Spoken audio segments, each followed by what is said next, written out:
Hi అండి, అందరికీ నమస్తే. కార్తీక మాసంలో వచ్చే కోటి సోమవారం వ్రతం ఎలా చేసుకోవాలి, ఏంటి అనేది ఇప్పుడు మనం తెలుసుకుందాం. కార్తీక మాసం అంటేనే పవిత్రమైన మాసం. అయితే ఈ కార్తీక మాసంలో వచ్చే కోటి సోమవారానికి చాలా విశిష్టత అనేది ఉంది. కోటి సోమవారం చేసే పూజలకు కోటి రెట్ల పుణ్యఫలం లభిస్తుందట. కార్తీక మాసంలో శ్రవణ నక్షత్రంలో కలిసొచ్చే రోజుని కోటి సోమవారంగా పిలుస్తారు. అయితే ఈ పవిత్రమైన కోటి సోమవారం అంటే సోమవారం రోజునే రాదు. కార్తీక మాసంలో ఏ రోజైతే శ్రవణ నక్షత్రం ఉంటుందో ఆ రోజుని కోటి సోమవారంగా పరిగణిస్తారు. అయితే ఈ సంవత్సరం నవంబర్ 9వ తేదీన శనివారం నాడు కోటి సోమవారం వచ్చింది. కోటి సోమవారం నాడు ఇంట్లో పూజ చేసుకుంటే కోటి సోమవారాల పాటు ఆ పరమశివుణ్ణి పూజించినంత పుణ్యఫలం లభిస్తుందట. కాబట్టి నవంబర్ 9వ తేదీన శనివారం నాడు అనగా కోటి సోమవారం రోజున ఇంట్లో ఎలా పూజ చేసుకోవాలి, ఎలా పాటించాలి, పూజా విధానం ఏమిటి అనేది ఇప్పుడు మనం తెలుసుకుందాం. కార్తీక మాసంలో అత్యంత పవిత్రమైన రోజు కోటి సోమవారం. కోటి సోమవారం అంటేనే కోటి సోమవారాలకు సమానమైన రోజు. కాబట్టి ఈ కోటి సోమవారం రోజున ఇంట్లో ఖచ్చితంగా పూజ అనేది ఏర్పాటు చేసుకోవాలి. ఈ ఒక్కరోజు ఇంట్లో పూజ అనేది చేసుకున్నామంటే చాలు, ఆ పరమేశ్వరుని ఆశీర్వాదం మనపై లభిస్తుంది.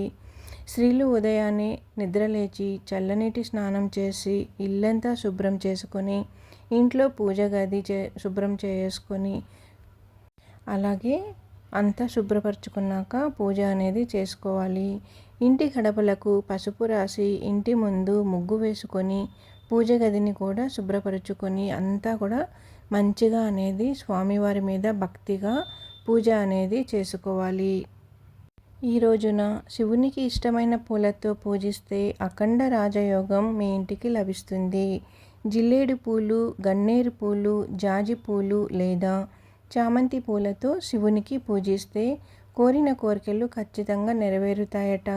ముఖ్యంగా ఈ కోటి సోమవారం నాడు ఇంట్లో దీపారాధన చేసేటప్పుడు పిండి ప్రమిదలను మాత్రమే ఉపయోగించాలి. బియ్యం పిండితో 2 ప్రమిదలు తయారు చేసి అందులో ఆవు నెయ్యి పోసి దీపారాధన చేయాలి.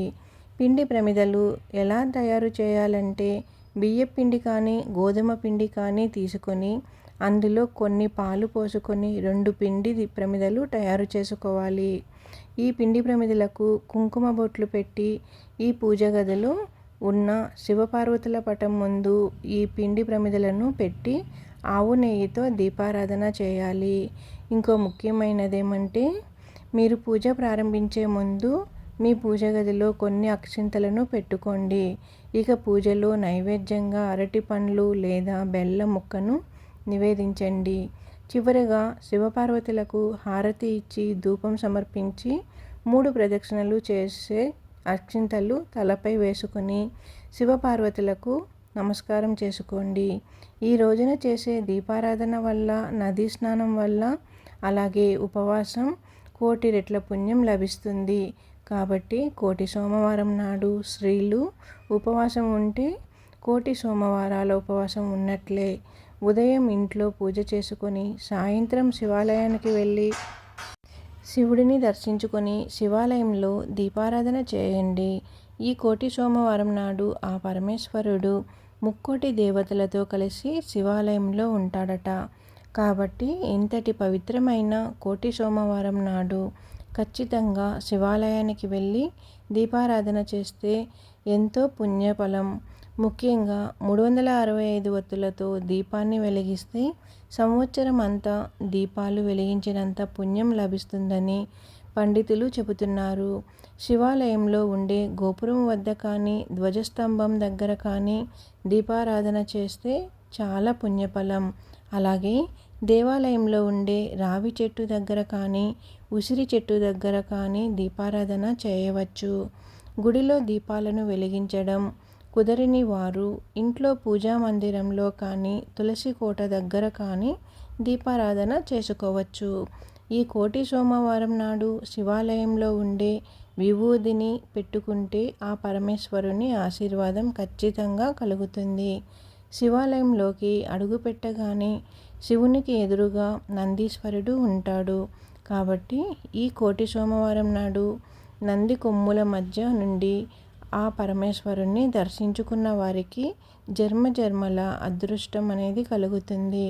అలాగే మీ జీవితంలో ఉన్న కష్టాలన్నీ తొలగిపోయి మీ మనసులో ఉన్న కోరికలు త్వరగా నెరవేరాలంటే ఈ సోమవారం నాడు శివుణ్ణి వాహనమైన నంది చెవిలో మన కోరికలను చెప్పుకుంటే అవి ఖచ్చితంగా నెరవేరుతాయి అని ఒక నమ్మకం.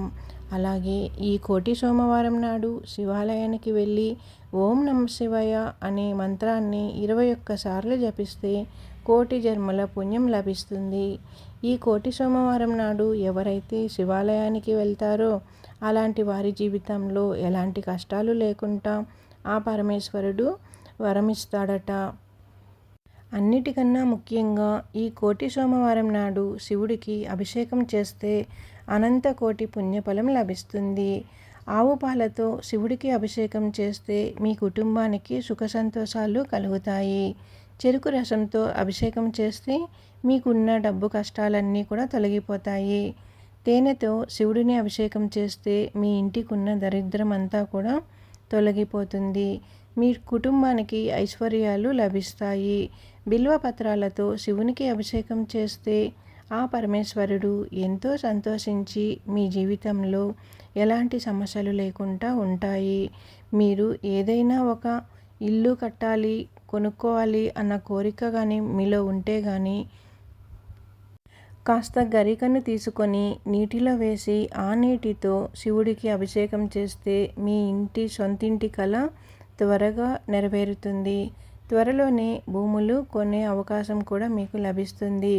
అలాగే గన్నేరు పూలను నీటిలో వేసి ఆ నీటితో శివునికి అభిషేకం చేస్తే మీ ఆస్తిపాస్తులన్నీ రెట్టింపు అయ్యి త్వరలోనే ధనవంతులు అయ్యే అవకాశం ఉంటుందట. ఆవు నెయ్యితో శివుడికి అభిషేకం చేస్తే 7 తరాల ఐశ్వర్యం మీ కుటుంబానికి లభిస్తుందట.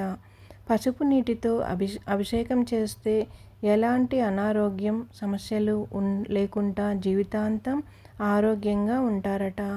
కుంకుమతో నీటిలో అభిషేకం చేస్తే స్త్రీలకు దీర్ఘ సుమంగళి ప్రాప్తి లభిస్తుంది. భర్త సంపద కూడా విపరీతంగా పెరుగుతుందట. అలాగే ఈ కోటి సోమవారం నాడు ఒక చిన్న శివలింగాన్ని మీ ఇంటికి తెచ్చుకొని మీ పూజ గదిలో పెట్టుకుంటే స్వయంగా ఆ పరమేశ్వరుడు మీ ఇంట్లో ఉన్నట్లే. ఇంట్లో శివలింగాన్ని పెట్టుకోవాలంటే శాస్త్రం ప్రకారం కొన్ని నియమాలు పాటించాలి. ఇంట్లో ఉండే శివలింగం బ్రొటన వేలు అంత సైజు ఉన్నంత లింగం మాత్రమే ఇంటికి అనేది తీసుకొచ్చుకొని పూజ అనేది చేసుకోవాలి. ముఖ్యంగా లింగ రూపంలో ఉన్న శివలింగానికి కుంకుమ బొట్లు పెట్టకూడదు. శివలింగానికి కేవలం గంధాన్ని మాత్రమే బొట్టుగా సమర్పించుకోవాలి. ఈ వీడియో కానీ మీకు నచ్చినట్లయితే నా ఛానల్ సబ్స్క్రైబ్ చేసుకొని లైక్ ఇవ్వండి. ఈ శనివారం రోజున కోటి సోమవారాల పూజ అయితే ఇలా బాగా చేసుకుందాము అందరం కూడా. వీడియో మీకు నచ్చే ఉంటుంది అనుకుంటున్నాను.